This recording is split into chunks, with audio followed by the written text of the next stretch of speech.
Back to Earth Reserve for today. We're on the last day here at the North Columbia Theater. Before this, we had a great presentation by Lizzie Baskerville from the Department of Ecology. And next up is Seattle Central Professor Charles Jeffries here to do an open mic, a lecture about contemporary issues and toxicity. So without much further ado, take it away. All right. Thank you very much. I'm going to talk about 4 topics, or my presentation is going to be on 4 topics. One, I'm going to talk about value education. Next, I'm going to talk toxic waste. Following that, I'm going to talk about psychoneuroimmunology, and I'm going to tie that in with institutional racism. Okay, most economists will agree that there's a direct relationship between standard of living and level of education. The higher one's level of education is, the higher their standard of living. Okay, you think about countries that are run by people with a 4th grade education, they're going to have a different level of standard of living than people who are countries that are run by people who have college degrees.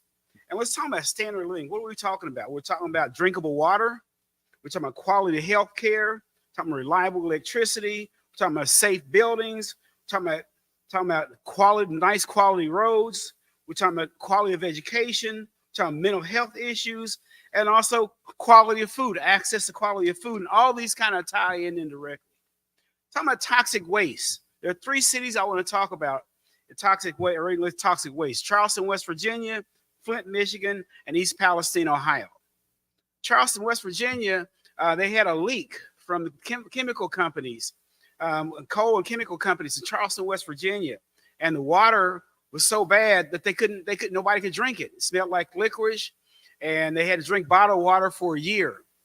Okay, Flint, Michigan, bad water again. You probably read about Flint, Michigan, lead in their water. Okay, they took the water off from Detroit and moved it in to their own from a river, and as a result, the water's bad. And then East Palestine, Ohio. Remember the train wreck? The train derailed about a little over a year ago. A train derailed in East Palestine, Ohio, and the chemicals that are in that train just took over the atmosphere. And all 3 of those, they had something in common. All 3 of them had working poor people. Charleston, West Virginia, working poor people. Flint, Michigan, working poor people. East Palestine, Ohio, working poor people. 2 things that Flint, Michigan had, two cities that Charleston, West Virginia, East Palestine had, was they both voted for the president who allowed the chemicals to come to that company and who took away the inspections, the breaks, which showed that, in other words, both of those situations could have been prevented. Okay, but they voted against their best interests. Okay, in Charleston, West Virginia, we don't need regulations for coal mines. We don't need any of that kind of stuff. We'll take care of it. The corporations are good guys. We'll take care of it. So no problem. And even today, you can't drink water in Charleston, West Virginia, or even as far as Huntington, West Virginia. Flint, Michigan, you had, on the other hand, they're mostly African Americans, so I'm not sure how they voted. But East Palestine, Ohio, Donald Trump, they all voted Donald Trump. And the thing was, Biden came a year later. They're hollering out Biden, and when Trump was the one who lifted the regulations, so that train could happen. It could have been prevented. Okay, but think about that. Okay, in terms of what it goes in. We're talking about generations. We're not just talking about this is going to be a couple of days or a year. We're talking about the next few generations. Okay, wait until you see the birth effects. I'll repeat that. The birth effects, okay, that are going to come out from these people with this contaminated water. Okay, and look in terms of the learning disabilities, different issues come up. But also low level education. Thinking about in terms of quality health care. Quality of schools. Okay, a lot of these people, they're blue collar workers, and basically they had barely a high school diploma and probably hadn't read a book since they finished high school. And so naturally, their whole source of information, particularly in West Virginia and Eastern Ohio, is from Fox News. And I have to say, one of the things that Fox News has done really good is help made white people feel like victims. I'll repeat that. They make white people, oh, we're victims. So just recently, there's a scholarship company that gave a grant to a black company that says racist because you gave it to a black company. And the fact of the matter is, they've been giving to white companies all these years. But what we're looking at now is an attempt on society in terms of the dominant society right now to wipe us out as a people. We're not going to teach Black history. We're going to cut down DEA. In terms of DEI, diversity training, states are making that illegal. And then you got these functionally illiterate coons coming on television, like Kanye West and what's the other guy's name, Charlemagne, functionally illiterate, hadn't read anything heavier than Dr. Seuss, and they put these people on there as experts, as representing Black people. Think about it. I mean, what's his name? Charlemagne. That guy's name Charlemagne. They have their nose so far up the white man's butt, they don't know left and right. Okay, but those are only people you put on television. You don't put Black teachers on there. I haven't seen Black lawyers on there. I haven't seen any educated Black people. Would you put these buffoons up there and put them up as representing Black people? Okay, but think about that. Okay, so we've talked the toxic aspect of it, toxic things you can see. Okay, like the bad water in Eastern Ohio. It's also the bad air. The air is messed up for the next 2 or 3 generations. So I'm saying, look for the birth defects coming up there. And the thing about it, they're still going to vote for Trump. Because one of the things that happened was the brake inspections. Okay, in other words, they require so many brake inspections every so many months, and then Trump paints a policy where you don't have to check his brakes anymore. Okay, also they had certain rules of certain chemicals couldn't be on the railroad in a certain place, and it broke those rules. The corporations take for themselves. So it's an ignorance. These are people who were basically voting against their best interests because they think they're getting something. But stress in the body, that's another issue I want to talk about. Psychoneuroimmunology. I'm going to put it all together once it makes sense. Psychoneuroimmunology. How the nervous system, how stress and your attitude influence behavior. You ever heard the phrase, you make me sick? Okay, technically, people who don't like their jobs get sick more often than people who do like their jobs. And the stress response, to a certain extent, is a result of technology. Okay, technology. You think about nowadays, we're in very few life-threatening situations. Okay, think about that. But your system acts the same way. I say in some ways, the caveman days were fairly simple. You don't like somebody, you kill them, or you burn their house down, or chase them out of town. You either ate or you didn't eat. You got caught by the lion or you got away. Okay, nowadays, there are very few life-threatening situations. Okay, you can't fight your boss. You can't from your job. So what do? It festers. It festers in your body. I mean, think about how many people out there carry stress in your shoulders. How about your head? How many people get headaches stomach aches? All that is due to stress and events that go on your body. Okay, and think about that. Let's look at that in terms of what's really going on. In other words, the very system that's designed to keep you alive is now making you dysfunctional. Okay, think about in terms of your body or your autonomic system's response to stress. Okay, you have a situation, you praise it. You praise the situation. Is it dangerous? Is it not dangerous? And then from there, you evaluate it. What are you going to do about it? Your primary appraisal. What does the situation mean to you? Secondary appraisal. What are you going to do about it? Okay, and then that next step goes, that's where your body kicks in. Your basic autonomic nervous system gets you ready to fight-flight situation. Okay, first of all, what happens? The epinephrine gets your body going. Epinephrine/adrenaline gets your body going to a fight-flight mode. Then you have cortisol that brings you back down after that fight-flight mode is over. But also, cortisol is constantly regulating the energy as you're going through that fight-flight mode. And then you have norepinephrine. Norepinephrine makes you more alert during that fight-flight mode. For instance, you're out there walking, you see a mean dog running towards you. Bam, your adrenaline starts going. When your adrenaline starts going, the epinephrine gets going, the cortisol starts regulating everything. And then you start appraising, what can I do here? And what norepinephrine does is makes you notice potential weapons that weren't there before, like that bottle over there, that stick over there, that tree you can climb up. Okay, and basically that makes you more alert. And so that's how it interacts. But the thing is, a stress response is only designed for your body for a few minutes. I mean, back in the day, either you got away from that lion or you got eaten by that lion, only within the frame of a few minutes, and then the stress response is over. But in modern society, we're rarely in situations where it's directly life-threatening, but our body responds the same way. Okay, let's go back. Okay, deer sees a lion. Deer appraises the situation. Primary appraisal. What does this mean to the deer? Well, the deer says the lion, I just saw that lion eat my cousin last week, so that means it's dangerous. The second stage is, what do you do about it? And so the deer has a choice. Okay, the deer can either stand there and fight it out with the lion, or the deer can run, or the deer can freeze. Either one of those, depending on the situation, will be a legitimate response. But think about this. As the deer is running from the lion, the deer is constantly assessing the situation. If the lion's really close, the deer is going to speed up and go a little faster. If the lion's further back, the deer is going to slow down, okay, say everything's okay.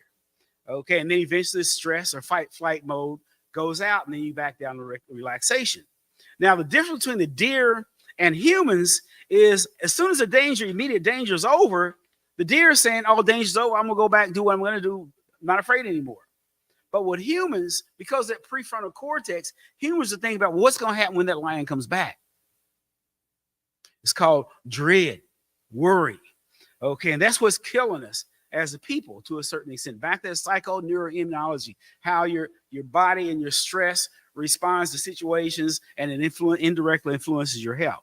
They've done research, okay, where they found that people who are depressed or loss of a spouse or death of a family member have reduction of T cells around those situations. People in learned helpless situations, we'll talk about later, or have a reduction of T cells. But think about all the stress-related disorders: high blood pressure, coronary artery disease, okay, diabetes to a certain extent, digestive disorders, ulcers, all those type of issues.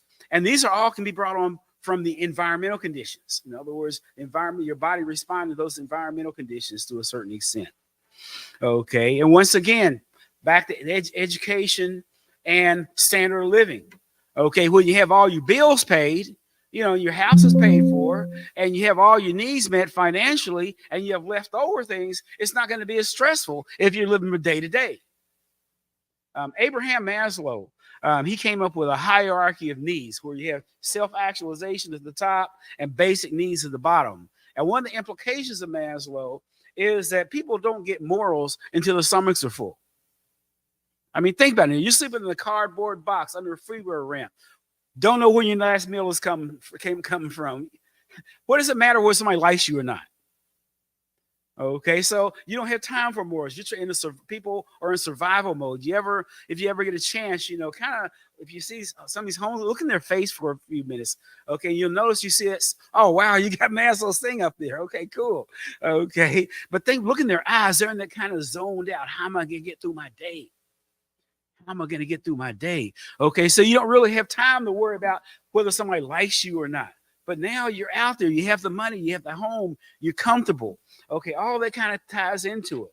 And that brings us to in terms of, you're talking about environmental issues coming up. Okay, like I said before, you're talking about, let's go to Flint, Michigan. Okay, where they can't drink the water. You have to get bottled water. Well, how are you going to get bottled water? Bottled water, you have to pay for it. And if you can't pay for the water, what you got to do? You can drink out of the tap.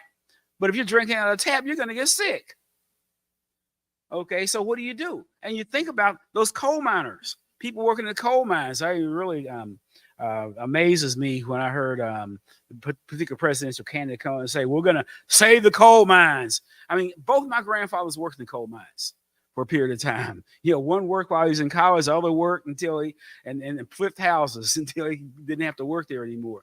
But coal mine is not a clean job, and most people who work in the coal mines usually die of upper respiratory problems before they're 50. So they don't get to see the retirement money. Yet they're saying we're going to save these jobs, and so we can have more people grow up and work and die in these coal mines. Okay, and we still don't know what kind of birth effects these people are having during there. You stop and think about those type of issues. Okay, so that's where we are right now. Okay, in terms of present political climate. Okay, one of the biggest things, at least the way I interpret what's happening, I'm going by Clyde Anderson. where he said that right now society is trying to push black people into a permanent underclass. A permanent underclass. Think about what is anti-affirmative action really all about. It's not about fair admissions. I mean, come on now. Harvard, what is it? 1 out of every 5, 20% of the student body at Harvard was Asian American, not say Asian American, but Asian. Okay, they make up 8% of the student population, yet they're saying that the system's unfair to them. Well, if it's unfair to them, how could they get that many people in there? Okay, but what it really comes down to is the fear of African Americans, fear of, as Welsing talked about, fear of genetic annihilation. I mean, I think Obama's election scared these white supremacists. Okay, you think about that. Now he's got the church and everything. Well, we can't let this happen again. We can't let anybody get a black person get president. We got to figure out a way to get these people out of academia. Remember I said standard of living and standard of living level education go together? So what this anti-affirmative action, anti-diversity is really all about is we're going to freeze these people out of the job market. We're going to use anti-Semitism to push these professors out. Okay, we use other folks to push them out. But the thing is, what they don't realize is they hurt themselves more than they hurt us, and they only see it coming. They should have learned from the University of California system. So afraid of black people getting something. They gave it to the Asians. I think about you even see it in Seattle in the medical profession. I mean, when I first came to Seattle in 1987, most of my doctors were white. Now all my doctors are Asian. See, and what these people, anti-affirmative action, don't see is white Americans cannot compete with Asians when it comes to test scores. I mean, you got to understand that they come from a test-taking culture. I'll repeat that. Chinese, Japanese, South Korea, they come from a test-taking culture. Koreans, also people from Kenyans, Ethiopians, Nigerians, they come from a test-taking culture. Okay, their goal when they go to school, their parents say, you want to get the highest score you can possibly get. Americans, we just want to pass. Okay, really interesting. I get students in my class. I get international students in my class, and sometimes they don't speak a lick of English. I mean, I'm talking to them. They're just like that. Yeah. Don't speak a lick of English and ace my test. Make A's on my test. Don't speak a lick of English. Going to ace my test. You know, I thought they were cheating. Some of them do, but for the most part, they have mad study skills. Okay, they'll get there and don't speak a lick of English. They'll get my lecture notes. They'll take lecture notes because either off the board, my PowerPoints, study them over and over in and get in groups and talk about over and over again. And when it comes time to the test, bam, they ace it. And I got Americans, white as well as black, who speak English perfectly, who are struggling to pass my test. But you think about that. Okay, a test-taking culture. Okay, and what we're going to see in the long run, like you see in UC University of California system, it's now 40% Asian. They only make up maybe 10, 12% of California's population, yet they're 40% of the student body. Okay, and so my point is this anti-affirmative action is a way they're trying to keep black people out, but in the long run, they're hurting themselves. Because white enrollment went down in those schools. Just like at Duke, now white enrollment's gone down. Okay, now they're going to they got to figure out what happened. But think about this, okay, in terms of the Supreme Court system. I mean, I always tell these young people it's really important. Oh, I don't like Biden. He's old. He said this and that. But let's talk about not so much the president, okay, but the judges and policies they put in place. You know, Donald Trump put in over 200 federal judges during his 4 years. 200 federal judges, and 3 of them he put on the Supreme Court. 3 on the Supreme Court. Think about that. Okay, and that's made a big difference in that was the only reason that whole affirmative action thing went down the way it did there. I mean, that guy Blum, he was no genius. He just took Rosa Parks' strategy, how the civil rights movement won the Brown versus Board of Education, and then took it and you flipped it around and used it to push us out. Think about that, okay? But what they don't realize is because once again, you have to understand that in their educational system, they're taught that they're the best and the brightest and the greatest things, greatest people in the history of the earth. And so nationally, the whole idea of Asians outperforming them on tests is going to catch them off guard, as it did in the University of California system. But think about that level of hatred. And the thing about now, historically, it's really going to be rough for us for the next 40, 50 years. We have 3 judges on the Supreme Court who hate black people, and 3 other judges don't care about us. I repeat that. We have 3 judges on the Supreme Court who hate black people, and 3 other judges don't care about us. So we don't stand a chance. Anything goes to court that's going to help black people, it's like red meat to those folks. We're going to chop it up and cut it down, okay? So we can't get any help. Can't expect to get any help from the court system. The legal system is not going to help us at all, okay? And so what do? That's where education comes in. I mean, there are black people going to Harvard in the 1800s. Martin Delany went to Harvard Medical School in 1850. I repeat that. Martin Delany went to Harvard Medical School in 1850. That's 100 years before they even heard of affirmative action. W.E.B. Du Bois went to Harvard in 1870s. Carter G. Woodson went to Harvard and graduated in the 1920s. Okay, so we've always been going there. So they're not going to stop us. They may shut us down for a while, but they're not going to stop us. One of the encouraging things I see about it is these colleges want diversity. But think about the political climate and think about how that works on your health. I mean, you ever somebody mess with you and pick on you, and then you go and tell somebody about it? So, well, that's not valid. Well, you're just imagination. They're not really racist. They're nice to me, so they can't be racist. Okay. And going around having to carry that stuff. I think that's one of the biggest problems with a lot of your black intellectuals in the Northwest is isolation. A lot of times you don't have anybody to talk to. I mean, somebody's abusing you and outright discriminating against you, and you can't talk about it. That's what they're trying to do. This anti-DEI or anti-diversity training, and some say it's illegal now. Actually, I'll go back to 1835. 1835 was when they made it illegal for black people to read. It was a capital offense. You could get the death penalty. You would die if a black person knew how to read. Think about that. Something as simple as reading. I mean, why is that important? Why would you want to kill somebody just for knowing how to read? Okay, you know why? Because knowing how to read gives them freedom, frees their mind. That's what the educational system's all about. Okay, you develop skills from the educational system. Okay, it's whatever you need. You think about that. But really, even more interesting is that in 1870, black people could vote, own land, and run for public office. I'll repeat that.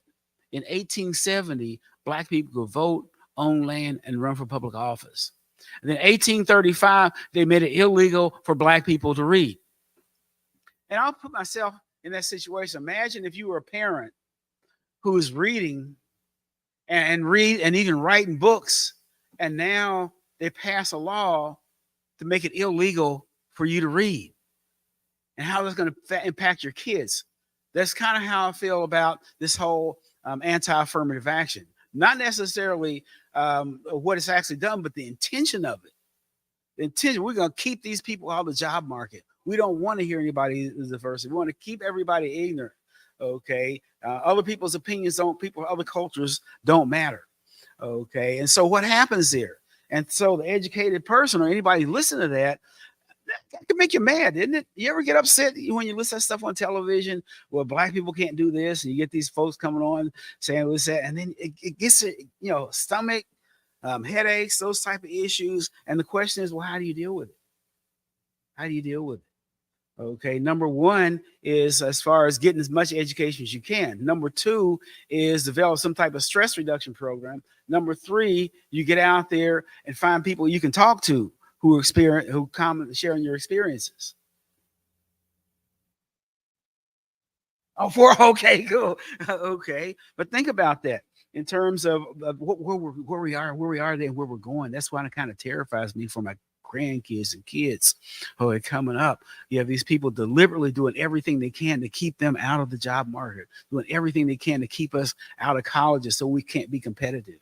And the only people they put up there to talk about anything are the stupidest black people you can find. You know what I'm saying? I mean, you got what? Kanye West, what's the guys in Charlemagne know nothing about nothing.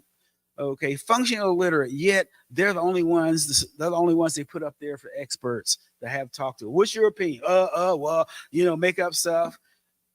And buck dance, they're buck dancers. That's the only way you put up the buck dancer. We need to get out there. So we can't take that.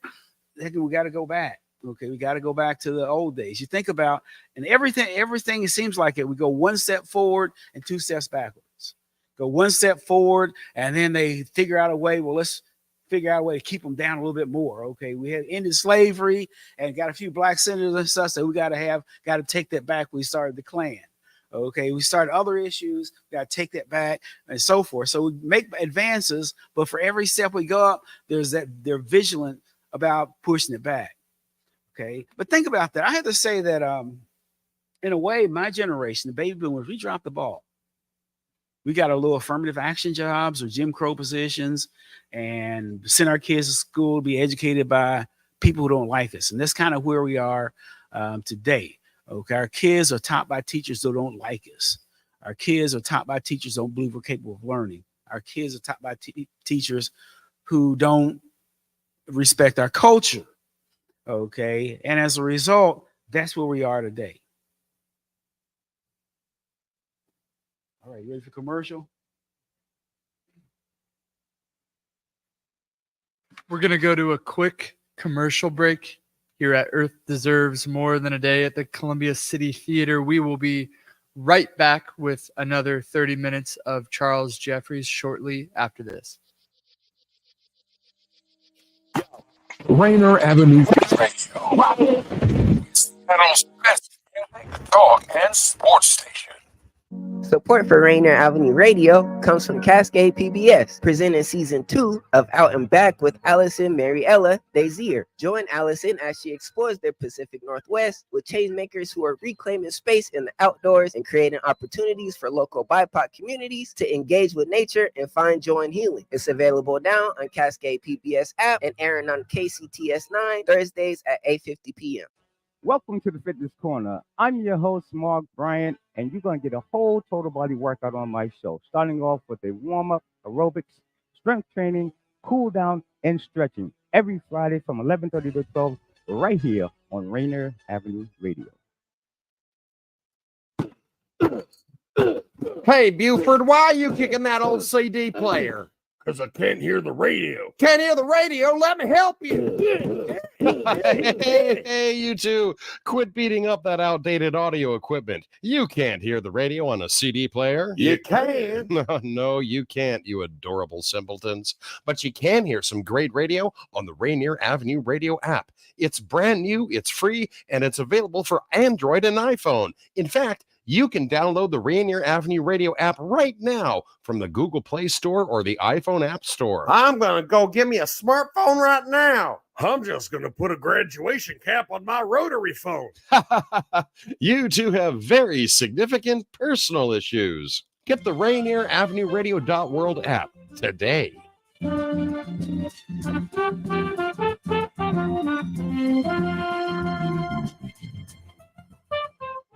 This is Brenda Charles Edwards, host of Seniors Matter. Join me every week to get information on activities and issues that impact the lives of older adults and their families. That's Seniors Matter every week on Rainier Avenue Radio. Hey, Seattle. Here are some storage tips to love food, stop waste. Onions make potatoes sprout faster. Keep onions away from potatoes.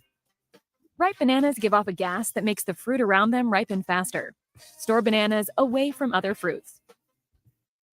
40% of food in the U.S. goes uneaten. Save money, save food, save the planet. Visit Seattle Public Utilities for more tips. You're listening to Rainier Avenue Radio.world. Check us out on social media. Facebook and Instagram, Rainier Avenue Radio.world, and on Twitter at Rainier Ave Radio. Welcome back to Earth Deserves More Than a Day here at the Columbia City Theater. We are way through a very lecture by Charles Jeffries, professor of psychology at Seattle Technical College. I'll pass the mic up to him.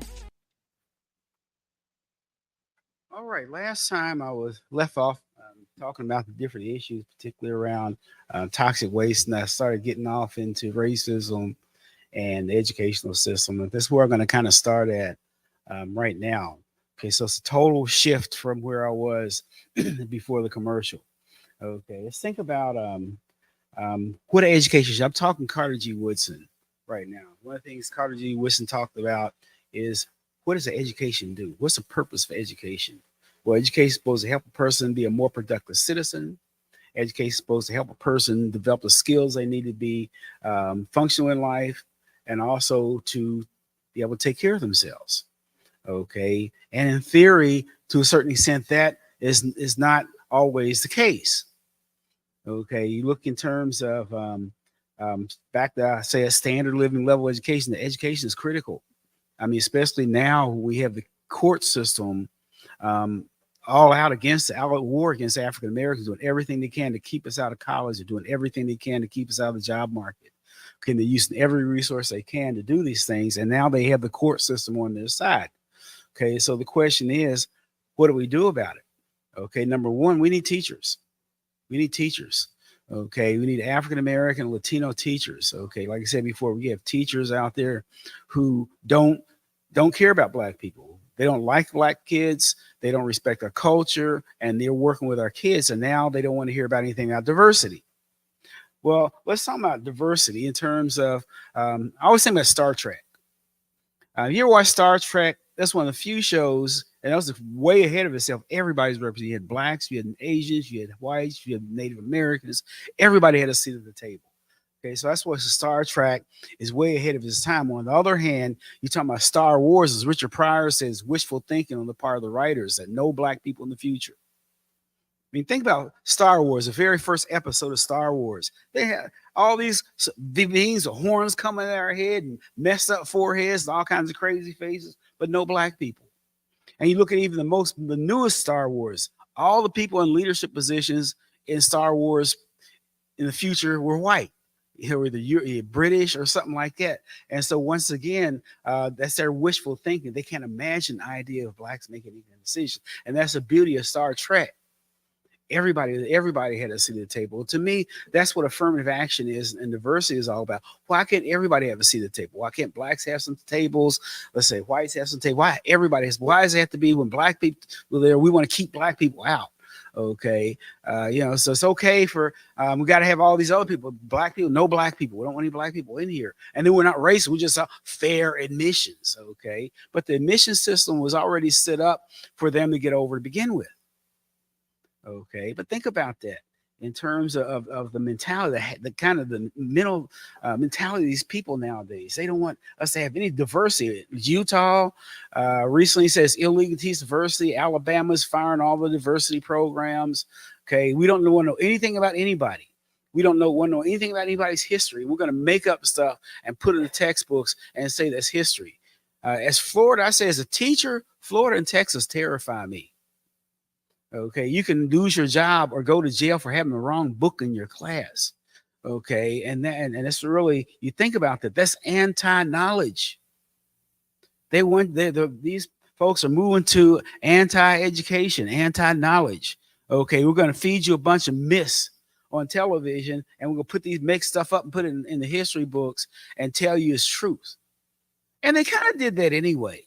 I mean, talking about psychologically, when they took Egypt out of Africa, you read Herodotus, Aristotle, Pythagoras, they all describe the Egyptians at their time as having black skin and woolly hair.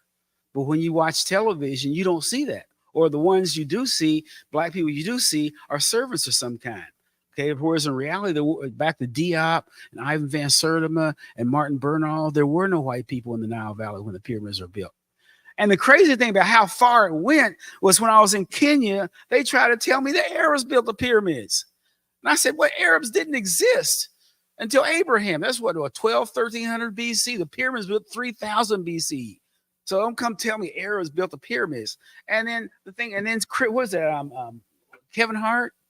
You remember that Kevin Hart was gonna do a stand-up monologue in Egypt, and we're not gonna let you come in our country because you said the Egyptians were black. Think about that. I mean, what's wrong with telling the truth about people being black who'd made some accomplishments? Why is it wrong for black people to make accomplishments? Hey, you think about that. I mean, the hatred and the mentality behind that. When Napoleon's men walked into Egypt and saw the Sphinx, his men took a cannon, shot the nose off of it. If you ever look at the figures in Egypt, all the noses are off. Oh, well, that's some spiritual thing. No, there was these British coming in there, seeing these African features. We can't have that. Okay, and then they on the television, on the movies, they make some quasi Euro freako weird cult group race of people. Where in reality, we built those pyramids, but they don't want to give us credit for. Once again, we're going to erase that from history. No Black history. Okay, think about that. Make it illegal. Diversity programs are illegal. Well, what's diversity really all about? Diversity is just trying to teach people how to get along with each other.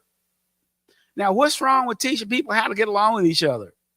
You know, the crazy thing was I was at the beach a few weeks ago, and this white family was there at the beach too. They had these two little kids. One might have been 3 or maybe 4 and 6.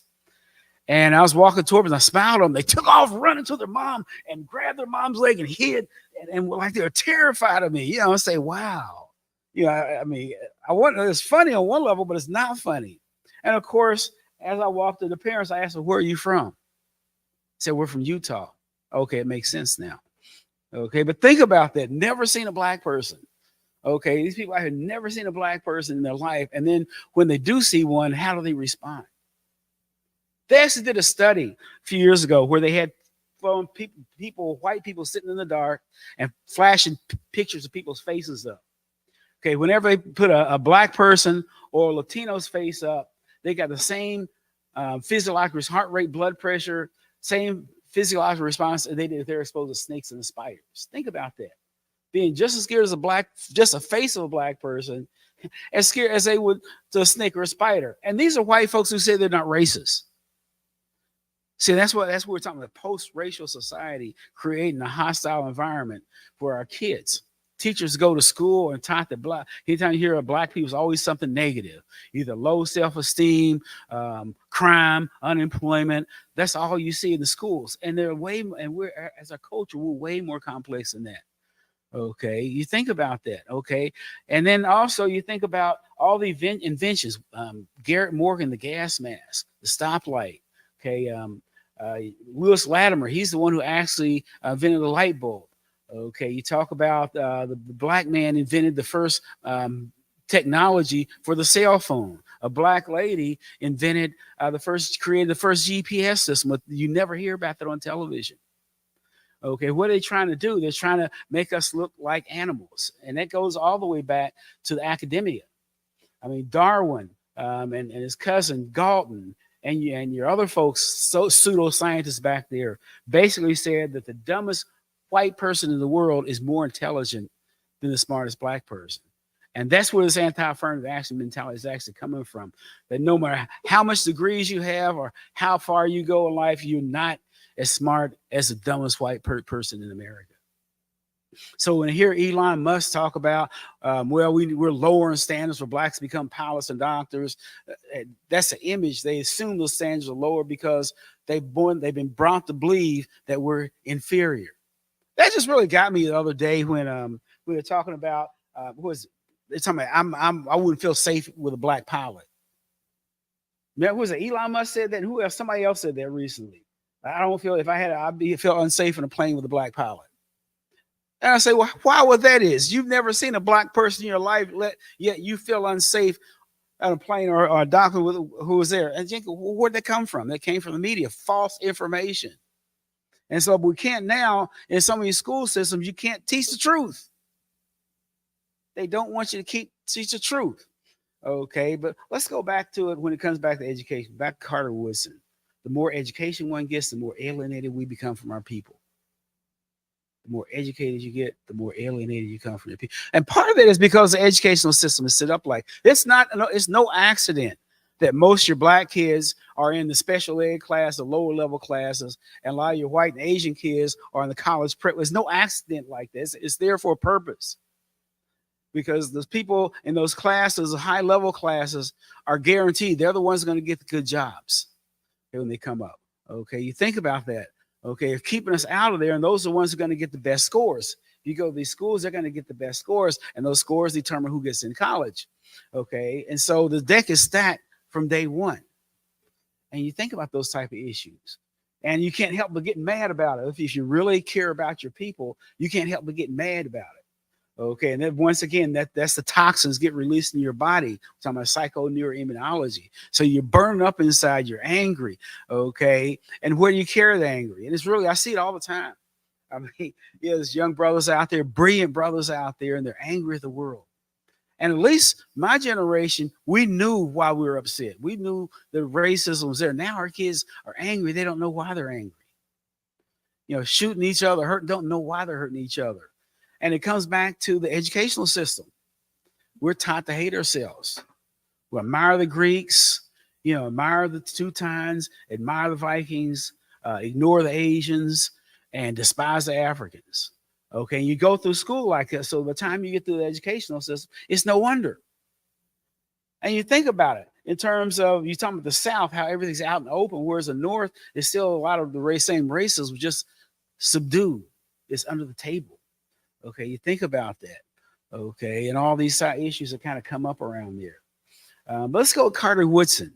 Carter Woodson, the more education one gets, the more alienating becomes people. He uses one chapter in his book called How We Missed the Mark. And basically it talked about the great debate. If you know anything about Black history, African-American history, the great debate was between Booker T. Washington and W.E.B. Du Bois. Okay, Booker T. Washington was going for a practical education. Let's go out there and be better. I mean, racism is always going to be here. White people hate us for so many years and not going to like us any sooner. So why waste your time trying to deal with them? And we just do our own thing, be the best janitor, or the best bricklayer, or the best manual labor you can be. And whereas Du Bois is saying we need our scholars. We need to go to college. We need our doctors. We need our lawyers. We need to vote. We need to educate the population. And this debate, I mean, the point, they were actually putting each other down, and where Woodson is saying they're both right and they're both wrong. They're both right. You do need that economic development. That's what Booker T. Washington really pushing, economic development. You need economic development. Okay. And because, economics is really everything's all about. Okay. If you looked at Tulsa, Oklahoma, and various other cities across the country where you had Black banks and Black executives and Black lawyers, and Black colleges. Okay, so you had that's economics. That's economics. But the problem is, economic without political power is transient. Look what they did to Tulsa, Oklahoma. Over jealousy. These white folks are just jealous of what we had as a people. Our banks are jealous of Black people having nice cars. We're jealous of Black people living in nice homes. So they went through and burned it down. Burned the town down. No political power. They had all kinds of economic power, but no political power. And this is where I think Du Bois made the biggest issue with Booker T. Washington, was the fact that we need to vote. Okay, we need to vote. We need to get out there and get registered to vote. Okay, to a certain extent. Okay, they're both wrong in the sense that, okay, you go at that school, the industrial school, and learn that trade as a welder or a plumber or something. The problem is, as Woodson said, they're being trained on outdated equipment. Everybody out there, job markets on computers, and you're trained on a typewriter. And so whereas he said that the white apprentice has an advantage because they get on the job training. They get to make money as soon as they finish, start working. As soon as they finish high school, they just go work for a trade, and the journeyman, they train them how to do it, and they're getting paid. Whereas Blacks, you get that, go to the industrial school, graduate from the industrial school, and the labor unions screen you out. You can't get a job. I mean, longshoreman, you have to either be in the union or know somebody to get the job. And that's a real issue. Before affirmative action, it was all about nepotism. You ever hear the phrase, not what you know, but who you know? Okay. And if you don't know anybody who's already in there, you're not going to get in. Okay. That's kind of what was going on there. So in a way, actually, white females benefited from affirmative action more than any other group of people. Okay. But we don't talk about that. Okay. And also middle-class Blacks benefited because they were ready. They had the skills necessary to make that transition. Okay. But then in terms of Du Bois, he was right in the sense we need that education. We need these educated Blacks. But the problem is that you can't get a job. I mean, and the only job in Woodson's day that black people could get who had college degrees were teachers and preachers. Okay, as far as engineers and all those type of, well, we not hiring engineers. You're black. If you're black, no need to apply. So in a way, Brown versus Board of Education hurt us as much as it helped us. Brown versus Board of Education, that's where they went against separate but equal. In other words, that's when they started integrating the schools, having black kids going to white schools, those type of issues like that. Okay, integration, oh, so great. Now we're integrated. We get to go and sit in the classroom with white kids. Okay, but what they didn't count on is that 35,000 black teachers lost their jobs with the signing of Brown versus Board of Education. 35,000 black teachers lost their jobs, or just bye. Because they shut down the black schools and busted these white schools who provided a hostile environment. If you watch the videos, okay, of the busing in the newsreels that time, you see grown white people spitting on blue. I'm trying to go to school and study, and these white parents, adults, are spitting on us, so I can go. And then you go in the classroom, and the teacher's offended by your presence in the classroom. So we had but before segregation, we had teachers who cared about us, teachers who wanted us to learn. I want you to do good in this school. Now, well, they kick you out the first chance. You don't come to class, no problem. You don't do good. Well, I don't want you to be in here anyway. And so our kids are send our kids to a hostile environment. Also, another thing before Brown versus Board of Education, you had black engineers teaching math classes and black chemists teaching chemistry classes and physics classes. You have black lawyers teaching history classes. Okay. But then when the doors opened up, they left. They got laid off. Okay. But think about that. Okay, in terms of being our kids in a hostile. And the thing is, it's not about, I don't really care whether my kids go to school with white kids. I don't really care whether they're next door to white. I just want to access the same resources. I want the same access to healthcare. I want the same access to nice homes. I want the same access to education. I don't care whether a white person lives next door to me or not. Okay. Oh, and all black and white together. Come on, get out of here. And you think about Martin Luther King. I mean, we celebrate Martin Luther King Day, but we should be celebrating Thurgood Marshall Day, because Thurgood Marshall was a lawyer who basically made Martin Luther King's march legitimate in terms of, breaking down the walls of Sig, arguing before the Supreme Court and breaking it down. But we don't talk about them because we don't want people to know that black people were lawyers back then. Also, psychologically, that white Jesus did more damage than all the guns in the world. I repeat that white Jesus did more damage than all the guns in the world. I mean, think about it. If the Son of God is white, therefore God is white. So you're praying to a God who looks like your oppressor. And you think about that and you say, well, that's where Kanye and what's his name, Charlemagne, are coming from. They worship white folks. Okay, and they're going, I'm master, I'm a shuffle, and say anything you want to hear to keep my people down and get paid for it. Okay, and I say, they should be reading a book. Probably never read a book in his life. Probably neither one of them read a book in their life.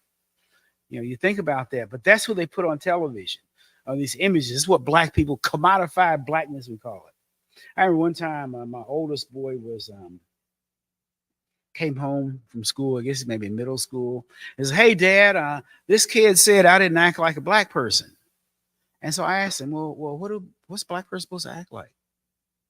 "Well, does your Uncle Carl, my brother, he's a dentist, and I asked me, does your Uncle Carl like a black person?" "No." They had a neighbor who's a principal down the hall, black principal. "Does he act like a black guy?" "No." "Okay, what about our next door neighbor? Does she act like a black person?" "No." And the question is, what is a black person supposed to act like? Okay, but that's what I mean. They put these images on there and they put these buffoons up there and they make them think that this is what black person's supposed to be. Okay, so you're being black when your pants are falling down, all those type of things. Okay, and that's what you have to look. You have the gold teeth and the jewelry and those type of issues like that. But once again, the value of that education, that's how you build wealth. Okay, that's how you build wealth with that education. If you know how to use that education, you think about the number of people, these ball players who die broke, and you say, why did they die broke? Why this guy multi-millionaire? Why is he broke at 50? Because he never learned how to understand money systems. They never taught our kids that in school. We put our kids in the low level classes where you do repetitive, boring stuff all day. And then I wonder why our kids are acting up. Okay. You basically train the teachers that black kids can't learn. And then you want to act surprised when our kids don't perform. Okay. And it all goes back to what we need. We need teachers. We need people who believe our children are capable of learning. We need teachers who respect our culture. Okay. We need teachers who, how many minutes? Oh, people. Okay. we need all these we need all these type of issues. So in terms of solution, okay, I started out talking about the recreation of standard living level education. We need education. We need programs that help our kids achieve well in school. I was looking at some grant proposals. People were proposing grants for African American kids, and one was how to keep black kids out of jail. Another was how to get rehabilitate black kids. Another was helping get black kids stay diversion. But none of them were talking. Let's help our kids become scholars. Okay, let's get us some programs, help our kids do good in school. Okay, get those test scores up. I have a friend who's teacher. He's a professor like me, but his kid goes to the school, and the East Indian parents have newsletters going around telling them where they can get tutoring for their kids. Okay, we don't have that. Okay. Also, I'm a judge at the science fair. Washington State Science Fairs. I've been judged. Did a lot more before the pandemic. And one of the things that really saddened me is there are no black kids at the science fair. I mean, a lot of black judges, but no black kids at the science fair. And I'm saying that's sad. That saddens me. And that's why now at Seattle Central, I'm trying to get some more running start students participate in these science fairs. But I mean, if it was a ball club, you see all kinds of brothers there. If it's basketball, there all kinds of folks there. But a science fair, and the science is our future. Science is our future. And that's why I say we need teachers. We can turn this around in one generation. That's all it takes. One generation. If every African American who got a college degree would put 4 years of your life as a teacher, that's all it would take. That's all it would take. Okay. I mean, because these white teachers don't believe our kids are okay. Not only that, you can't teach someone you're afraid of. And you got a lot of these teachers out there, especially when the boys are getting to middle school and high school, that are afraid of us. I mean, you can't teach someone who you're afraid of. You know what I'm saying? And we got teachers who are afraid of our kids. Okay, well, as long as he just passed, he's okay. No, we can't accept that. That's where the parents come in. That's where we need education for our parents. Okay, that's why we need folks to get in these schools and tell these kids what they need to do to get through the system. Okay, when you have a system but then again, all the forces there. I have to shout out to LeBron James. Basketball player LeBron James, he started that school in Cleveland, starting 8th graders. I wish that every ball player would put some money in the schools like LeBron James did. Okay. Oh, now the critics are saying, well, it's things that, but that's just a curriculum thing. We could work that out with the curriculum. I could come up with a curriculum that could help their school be successful. But the problem is they're going back to the same environment. They're going to school, but they're going back to that messed up environment. Okay, the environment that doesn't value education, the environment that watches television, the environment that watches those buffoons like Kanye West and Charlemagne, the coons out there telling people it's okay to be stupid. Okay, that's the shows they're watching out there. Okay, you think about these kids sagging their pants. To this day, don't understand that because you can't run. I mean, trying to run and hold your pants up. You can't run as fast and trying to fight and holding your pants up at the same time trying to fight. It doesn't make sense to me on one level. It's cool, but it's not practical. Okay, you think about, once again, we need financial literacy as well. That's what educates financial literacy. Okay, all right. Thank you very much. Pleasure. Let's keep on going. All right. Thank you so much to Seattle Central College Professor of Psychology Charles Jeffries. That was a very insightful presentation, one I would rewatch and encourage you all to do so as well. We will be right back with Tony Benton and the Seattle Public Health Board right after a few brief messages.